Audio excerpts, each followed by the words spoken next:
Hello दोस्तों, चीची चिड़िया channel पर आपका स्वागत है। बीजापुर में होलिका दहन का समय था। होलिका दहन की अग्नि के पास बहुत से लोग थे। गांव के सभी लोग बहुत डरे हुए थे क्योंकि गांव में पिछली 3 होली पर एक चुड़ैल ने 3 लोगों को मार दिया था। सभी गांव वाले ये बात कर रहे थे कि इस होली पर भी वो चुड़ैल फिर से आ जाएगी।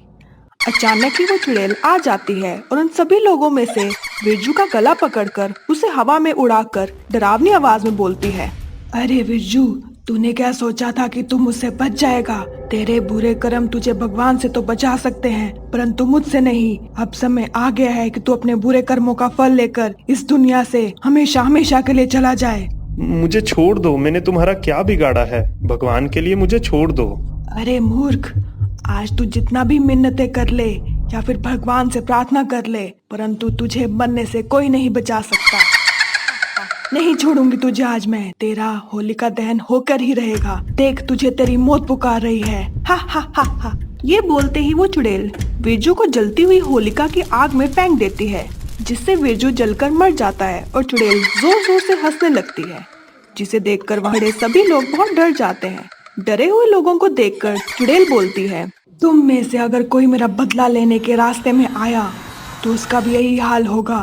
अगर जिंदा रहना चाहते हो तो अपने काम से मतलब रखना, नहीं तो ऐसे ही बेमौत मारे जाओगे। हा हा हा हा।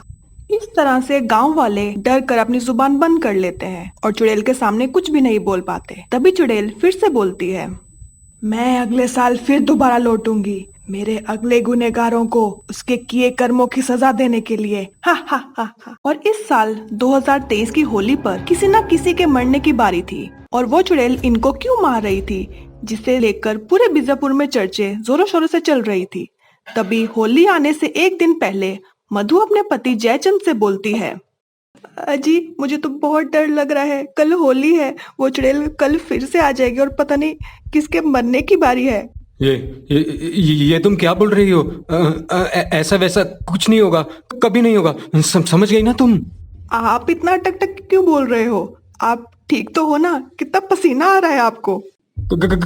कुछ नहीं। वो चुड़ैल ही ऐसी है जिसके बारे में बात करने से ही सभी को डर लगने लगता है। फिर रात का खाना खाकर मधु और जयचंद सो जाते हैं, परंतु जयचंद को नींद नहीं आती है। वो पूरी रात भर यही सोचता रहता है कि कहीं इस बार ये चुड़ैल मेरी जान न ले ले। उसने मेरे 3 दोस्तों को तो मार ही दिया है और भगवान की कृपा से मैं अभी तक बचा हुआ हूँ। आखिर जयचंद होली से इतना क्यों डरा हुआ था और चुड़ैल ने उसके 3 दोस्तों को क्यों मारा था, जानने के लिए जयचंद के पास चलते हैं। अगले दिन जयचंद जल्दी उठकर हड़बड़ी में अपने दोस्त रामू के पास जा रहा था कि रास्ते में जाते समय अचानक से वो गिर जाता है और बोलता है, अरे मैं ऐसे कैसे गिर गया? बालक, तेरे कर्म ही ऐसे हैं और तू उनके बारे में अच्छी तरह से जानता ही होगा। ये आप ऐसा वैसा क्या बोल रहे हो साधु बाबा? बालक, मैं सब जानता हूँ तेरे बारे में। जो तूने कर्म किए हैं ना, उनका पश्चाताप तो तुझे करना ही होगा। तुझे अपनी जान देनी ही होगी, वो जरूर आएगी और तू इस बार बच नहीं पाएगा। बाबा जी, ये आपका क्या बोल रहे हो और कौन आएगी? जब तक जयचंद अपने सवालों का जवाब बाबा से लेता, उससे पहले ही वो साधु बाबा वहां से अचानक गायब हो जाते हैं, जिससे जयचंद और ज्यादा डर जाता है। वहीं दूसरी ओर चुड़ैल जयचंद को ढूंढते ढूंढते गांव के मुखिया के घर जाती है और बोलती है, अरे ओ मुखिया, अगर अपनी जान प्यारी है तो मुझे बता, रामू के दोस्त जयचंद का घर कहाँ है? अगर तूने नहीं बताया तो मरने के लिए तैयार हो जा। मुझे नहीं पता, मुझे छोड़ दो। मैंने तुम्हारा क्या बिगाड़ा है? बताता है क्या? नहीं तो तुझे भी यहाँ मार डालूं। नहीं नहीं, ऐसा मत करना। मैं तुम्हें बताता हूँ। वो जयचंद का घर जोपाल के पास है। चुड़ैल मुखिया की बात सुनकर जयचंद के घर चली जाती है और होलिका के दहन का समय आने का इंतजार करने लगती है। गांव के सभी लोग इकट्ठा होकर होलिका दहन करने वाले होते हैं कि तभी वहां तेज आंधी चलती है और उस आंधी में से वो चुड़ैल प्रकट हो जाती है और जयचंद का गला पकड़कर उसे हवा में उठाकर बोलती है, तेरे भी मरने का समय आ गया है जयचंद। आखिर कब तक तुम सब दोस्त एक दूसरे की खैर मनाते रहोगे? जैसे तेरे 3 दोस्त मारे हैं वैसे आज तू भी मरेगा। हा हा हा हा, आज तेरी बारी है। हा हा हा हा हा। मुझे छोड़ दो, मुझे माफ कर दो। जिमली, तुम तो जानती हो ना कि मैंने तुम्हें बचाने की इतनी ज्यादा कोशिश की थी। तूने बचाने की बात की थी और तू हम दोनों को मरने से बचा सकता था, पर फिर भी तूने हमें बचाया नहीं, इसलिए तू भी मेरा गुनहगार है। जैसे ही जिमली चुड़ैल जयचंद को मारने वाली होती है कि तभी वहां पर जयचंद की पत्नी मधु आ जाती है और चुड़ैल के पांव में गिरकर अपने पति की जान बख्शने की गुहार लगाती है। और तब भी चुड़ैल बोलती है, इसी तरह से मैं भी जयचंद और उसके साथियों से अपनी जान बचाने की भीख मांग रही थी कि मुझे बचा लो, लेकिन किसी ने मेरी एक ना सुनी। ऐसा ऐसा क्या हुआ था तुम्हारे साथ कि तुम हर साल किसी न किसी को होलिका दहन पे मार देती हो? मेरे साथ क्या हुआ था तुम्हें नहीं पता क्या? और तुम्हारे पति ने तुम्हें कुछ नहीं बताया कि उसने और उसके दोस्तों ने कैसे मेरे पिताजी और मुझे मरने के लिए छोड़ दिया था?